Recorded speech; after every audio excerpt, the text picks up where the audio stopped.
Hello friends, welcome to the channel competitive English with প্রাইমাইটেড। তো বন্ধুরা, এই যে 20-22 যে মামলা, যেটা সুপ্রিম কোর্টে ছিল, রায় ছিল এবং এর মধ্যে জাজমেন্ট কিন্তু বেরিয়েছে। এখনও জাজমেন্ট কপি আসেনি। তবে যে বিষয়টা এখানে জানা যাচ্ছে যে 20-22 যে ক্যান্ডিডেট, তো তারা অবশ্যই নিয়োগ পাবে। সবথেকে বড় পয়েন্ট এখানে যে তারা যেহেতু যখন নোটিফিকেশন হয় 2022-এর 22 রিক্রুটমেন্টের, তখন কিন্তু তাদের ট্রেনিং সম্পন্ন হয়নি। তবে তাছাড়াও ট্রেনিং সম্পন্ন না হলেও সুপ্রিম কোর্ট কিন্তু সেটাকে কনসিডার করে, কারণ পর্ষদ সিঙ্গেল বেঞ্চে একরকম এবং ডিভিশন বেঞ্চে একরকম।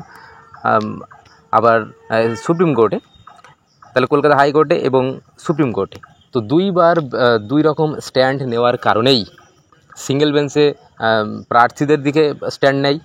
আবার দেখা যাচ্ছে যে সুপ্রিম কোর্টে যখন যায় তখন কিন্তু একদম পুরো 90 ডিগ্রি ঘুরে যায়। হ্যাঁ, একদম ক্যান্ডিডেটের দিক থেকে ঘুরে, তখন কিন্তু তারা সুযোগ দেবে না 20-22 কেমন কিছু স্ট্যান্ড নেই। তো যাই হোক, তো এটা একটা বড় ভুল ছিল পর্ষদের। আচ্ছা, আরেকটা বিষয় যেটা রয়েছে, আর এই যে 20-22 যে ক্যান্ডিডেট, তো তাদের যে ট্রেনিং, তো সেটা সঠিক সময়ে সম্পন্ন করতে পারেনি পর্ষদ। এই একটা পয়েন্ট বিচারকরা তুলে ধরেছেন এবং তুলেই এই যে 20-22 ক্যান্ডিডেট, তো তাদেরকে কিন্তু বিবেচনা করা হলো, তাদেরকে কনসিডার করা হয়েছে।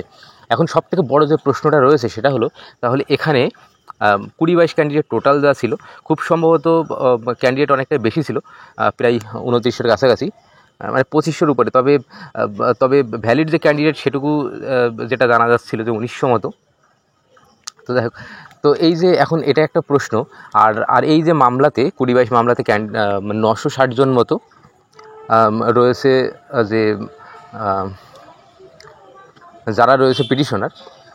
তো এই যে এখন এই যে মামলাটা, এই যে জাজমেন্ট, এটা এখন পিটিশনার ভিত্তিক হবে নাকি 2020-22-এর যে ক্যান্ডিডেট যারা আছে সবাই এখানে চাকরিটা পাবে বা সবাই এই রিক্রুটমেন্টে পার্টিসিপেট করতে পারবে? এখন এই বিষয়টা কিন্তু এখনও পর্যন্ত ক্লিয়ার না।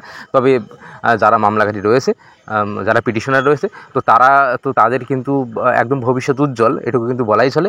এখন আমাদের অপেক্ষা করতে হবে জাজমেন্ট কপির জন্য, যে এই যে রায়টা, এটা শুধু কি পিটিশনার ভিত্তিক হলো নাকি ইন জেনারেল হলো, তো এটাও কিন্তু এই মুহূর্তে বলা সম্ভব না। আচ্ছা, আরেকটা বিষয় যেটা রয়েছে, তো এর পাশাপাশি এরা তো হচ্ছে, আর এর পাশাপাশি এই যে আনঅ্যাবজর্বড যে ক্যান্ডিডেট রয়েছে, তো যেহেতু আলাদাভাবে একটা প্যানেল তৈরি হবে, তো আলাদাভাবে প্যানেল তৈরি হওয়া মানেই তাহলে সেখানে কিন্তু অবশ্যই যারা আনঅ্যাবজর্বড যারা রয়েছে, তো তাদের কিন্তু একটা সুযোগ পাওয়ার একটা জায়গা কিন্তু চলে আসছে। কারণ এটা হয়তো হতে পারে যে 9533-এ যে কাট অফ, সেটা হয়তো আনঅবজার্ভডটা ক্লিয়ার করতে পারেনি। তবে যেহেতু 20-22-দেরকে নিয়ে আলাদা প্যানেল হবে, তাহলে সেখানে কিন্তু অবশ্যই যারা এই যে 20-22 ক্যান্ডিডেট যারা রয়েছে, তো তাদের থেকেও ভালো মেধাসম্পন্ন বা উচ্চ মেধাসম্পন্ন ক্যান্ডিডেট কিন্তু আনঅবজার্ভডের মধ্যে থাকতে পারে। তো স্বাভাবিকভাবেই আশা করা যায়, নিয়ম তো সেটাই বলে যে আনঅবজার্ভড ক্যান্ডিডেট যারা রয়েছে, তো তারাও কিন্তু 20-22-দের সঙ্গে নতুন যে প্যানেল হবে সেখানে কিন্তু সুযোগ পেতে চলেছে।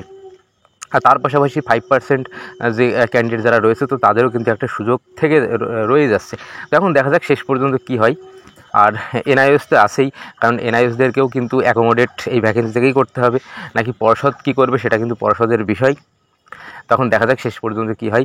আমাদের অবশ্যই অর্ডার কপি পর্যন্ত অপেক্ষা করতে হবে। তো অবশ্যই অর্ডার কপি আসলে আমি কিন্তু আবার ভিডিও করে জানিয়ে দেবো যে কী বিষয় হচ্ছে। আর অবশ্যই প্রাইমারি সংক্রান্ত খবর পেতে আমাদের চ্যানেলের সঙ্গে যুক্ত থাকবে। ধন্যবাদ।